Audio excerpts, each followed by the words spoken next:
Party के हमारा शीर्ष नेतृत्व जो हमारी कमियां हैं उन कमियों को मिल करके और हमारा मार्गदर्शन करेगा, यही इसका मूल उद्देश्य है।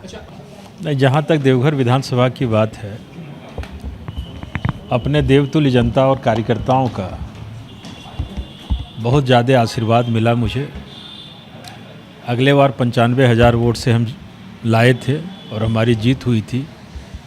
इस बार हमने 1,16,500 वोट प्राप्त किया।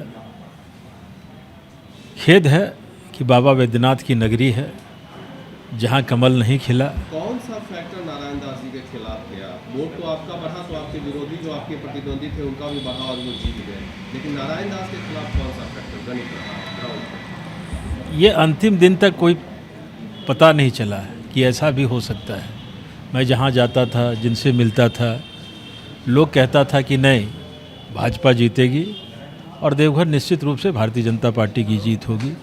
लेकिन ऐसा रिजल्ट आना निश्चित रूप से हमें भी मर्माहत कर दिया है। कहीं हमारी चूक हुई होगी। हम अपने ऊपर ये श्रेय लेते हैं कि 10 साल का विधायकी जीवन जिसमें मैंने राजनीति नहीं किया, सेवा करने का काम किया, कोई एक आदमी नहीं कर सकता है कि हमसे जिस प्रकार की उम्मीद किया हम उससे निरुत्तर रहे, हम उसके साथ रहे। लेकिन गणित चुनाव में तो हार जीत होती रहती है, लेकिन मुझे इस प्रकार का रिजल्ट का भरोसा नहीं था, क्योंकि आप लोगों को भी पता था, जितना भी क्षेत्रीय चैनल हो चाहे राष्ट्रीय चैनल हो, सब कोई कहता था कि देवघर जीता हुआ सीट है, देवघर में कोई कठिनाई नहीं है। और लोगों का भी ऐसा कहना था। कहीं न कहीं हम ही से चूक हुई होगी। पार्टी ने तीसरी बार मुझको प्रत्याशी बनाया, पार्टी ने दूसरी बार के विधायक को जिलाध्यक्ष बनाया, संगठन भी बहुत धारदार रहा, लेकिन कहीं न कहीं हमें तो अपनों ने लूटा, गैरों में दम कहाँ था। अपनों ने लूटा है, वो अपने कौन कौन? हम अपने थे।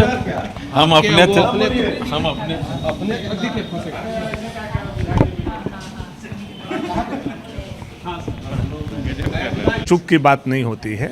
हम लोगों ने लड़ा, जी जान लगा करके लड़ा। थोड़े वोट से शिकस्त जरूर हुए हैं हम लोग, लेकिन हम लोग चुनाव हारे हैं, हौसला नहीं हारे हैं। और आने वाला समय में फिर लड़ेंगे। विपक्ष में बैठने का, रहने का, लड़ने का अवसर और अनुभव दोनों हम लोगों को मिला है। उसका फ़ायदा झारखंड को पहुंचाने का काम करेंगे। आज से तो आप लोग देख ही रहे हैं कि सरकार ने बोला क्या, किया क्या, कर क्या रहा है। मैया योजना से शुरू हुआ है। पहले कोई पाबंदी नहीं थी, अब पाबंदी के साथ मैया योजना। 3200 रुपये क्विंटल धान खरीदेंगे, 2400 रुपये क्विंटल पर आ गए हैं। तो सरकार अपने घोषणा से स्वतः पीछे हटती जा रही है। और आने वाला समय में झारखंड की जनता इनके घोषणा और इनके काम जब तुलना करेगी, तब सरकार को पनिश करने का अगले बार काम करेगी। चूक क्या लग रही है? नहीं, देखिए, बहुत सारा कारण होता है। कोई एक कारण जीत और हार का नहीं होता है, बहुत सारा कारण है। आज उसका समीक्षा होगा तो बहुत सारी बातें आएंगी। देखिए, चूक की समीक्षा करने आज हम लोग यहाँ उपस्थित हुए हैं। सरकार ने अपना 5 साल का कार्यकाल किस प्रकार से चलाया, ये सबको पता है। और आज सरकार इस मुकाम में खड़ी है कि आज सरकार के पास बजट नहीं है, पैसे नहीं है। तो झूठी वादे करके जो सरकार आई, आज झूठा वादा को पूरा करने का समय आ गया है। मुझे ऐसा लगता है कि तमाम ऐसी चीज़ें थी जो हमारी हार की तरफ अंकित कर रही है। इसी को लेकर समीक्षात्मक बैठक है। हम लोग चुनाव भले ही आ रहे हैं, लेकिन हम लोग पुनः मैदान में आएंगे और ज़ोरदार तरीके से आएंगे और पूर्ण बहुमत के साथ आएंगे। ये संकल्प लेके आज हम लोग यहाँ सब जाएंगे। सांगठनिक तौर पे कितना? देखिए, ये तो अभी चर्चा का विषय है, अभी तो चर्चा होगी इसमें। संगठन के तौर पर कहाँ चूक हुई, क्या हुई, मजबूती के साथ हम लोगों ने लड़ा, मेरा तो ये मानना है। और मजबूती के साथ जब आदमी लड़ता है तो उसकी समीक्षा भी अच्छे से होती है कि आखिर कहाँ फिर चूक हो गई। इन तमाम चीज़ों की जो समीक्षा करने के लिए आज हम लोग बैठक यहाँ पे बुलाए हैं। और इस बैठक पे ही निष्कर्ष निकलेगा कि आखिर दिक्कत कहाँ, गलती कहाँ हो गई। और फिर ये बैठक का जो निष्कर्ष निकलेगा तो फिर दिल्ली इसका रिपोर्ट भी जाएगा। ये मुझे लगता है कि झारखंड के नौजवानों के साथ अन्याय हुआ, चाहे नौकरी के नाम पर, बेरोजगारी भत्ता देने के नाम पर, परीक्षा लेने के नाम पर। जो पेपर लीक का मामला था, हम लोगों ने इस विषय को गंभीरता से लिया था। और हमारी सरकार अब नहीं बनी, नई सरकार को सोचना है कि झारखंड के नौजवानों के साथ कैसे न्याय हो। सरकार हमारी नहीं बनी है, सही है, लेकिन सड़क पर उतरकर संघर्ष करने से हमें कोई रोक नहीं सकता है। और जब जब अन्याय होगा, जो अन्याय हुआ उसके लिए भी, और भविष्य में भी जो अन्याय हुआ या होगा, तो उसके लिए भी हम लोग सड़क पर उतरकर संघर्ष करेंगे, सरकार को मजबूर करेंगे। अब तो विपक्ष का धर्म यही है। वीरांशु जी, क्या कारण रहा आपके सीट पे हार का? देखिए, अब तो कारण जानने के लिए यहाँ बड़े नेता आए हैं, लोग बैठेंगे, विचार करेंगे। मुझे इतना ही कहना है कि मैं तो पिछली बार 2019 में मुझे 1,12,000 के करीब वोट आया था। इस बार मेरा वोट बढ़ा है, मुझे 1,26,231 वोट मिले, तो लगभग 14,000 से ज़्यादा वोट मुझे मिले इस बार पिछले बार की तुलना में। उसके बाद भी अगर मैं नहीं जीत पाया तो कहीं ना कहीं कमी रही हो। पूरे राज्य में भाजपा की ये जो परफॉर्मेंस देखने को नहीं, अब तो उसके लिए लोग बैठ रहे हैं, विचार करेंगे। और इसका अर्थ ये नहीं है कि भारतीय जनता पार्टी समाप्त हो गई है। मैया योजना बड़ा फैक्टर रहा सर। देखिए, जब कोई जीतता है तो स्वाभाविक रूप से कई कारण होते हैं, कोई हारता है तो स्वाभाविक रूप से उसके भी कई कारण होते हैं, तो उसकी समीक्षा करेंगे और जो कमियां हैं उसको ठीक करेंगे। क्या लगता है बांग्लादेशी घुसपैठ बैकफायर नहीं दे दिया? देखिए, वो एक ऐसा विषय है कि उसके दंश को पूरा संथालपुर झेल रहा है, और मैं समझता हूँ पूरा झारखंड झेल रहा है। आज नहीं तो कल लोगों को समझ में आएगा कि भारतीय जनता पार्टी ने जो विषय उठाया वो कितना गंभीर है। हम इससे पीछे हटने वाले नहीं। जनता को नहीं समझा पाएंगे। हाँ, थैंक यू। सबका स्नेह, सबका आशीर्वाद, सबका विश्वास, उसी को लेकर के हम काम करते हैं और वही किए। सबसे पहले तो केंद्र और प्रदेश नेतृत्व ने हम पे भरोसा किया, इसके लिए उनको आभार। और फिर हमारे कोडरमा के अभिभावक तुल्य जनता, उन्होंने तीसरी बार हमें आशीर्वाद देने का काम किया, हम पे भरोसा किया, इसलिए उनको भी आभार अर्पित करते हैं।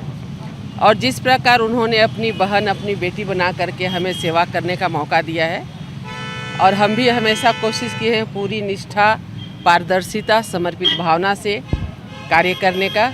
कभी हमने नेता बनने की कोशिश नहीं की। हम हमेशा कोडरमा की बहू, बेटी, बहन बन के ही काम किए और आगे भी इसे जारी रखेंगे। जिस प्रकार उन्होंने हम पे भरोसा किया है, विश्वास किया है, ये विश्वास को हमेशा बनाए रखेंगे। इसलिए सबसे पहले तो उनको, हमारे कोडरमा के देवतुल्य जनता, जिन्होंने इतनी विश्वास करके, भरोसा करके हमें तीसरी बार सेवा करने का मौका दिया है, पूरी निष्ठा भाव के साथ हम फिर से उनकी बहन बेटी बन के सेवा करेंगे। जीत की बड़ी वजह क्या मानते हैं? मीरा जी, कहाँ से मोदी जी पार्टी से चूक हुई है? देखिए, हम एक कार्यकर्ता होने के नाते बस शीर्ष नेतृत्व का जो आदेश निर्देश मिलता है उसका पालन करते हैं। हाँ, क्षेत्र में एक सामाजिक कार्यकर्ता के रूप में लोगों की सेवा करने का काम करते हैं। हमारे मुख से, हमारे कलम से जितने लोगों का कल्याण हो सके उसके लिए हम कोशिश करते हैं। ठीक है, राजनीति में बहुत पक्ष विपक्ष होते हैं, लेकिन हमारा मानना है कि जब हम चेयर पे बैठे तो हमें सबके लिए कार्य करना चाहिए, उसमें कोई पक्ष विपक्ष नहीं रह जाते हैं। हमारा काम इतना होना चाहिए कि जनता के हित में कार्य हो, राज्य हित में कार्य हो, और कोई भी कार्य ऐसा ना हो जिससे किन्हीं को परेशानी हो।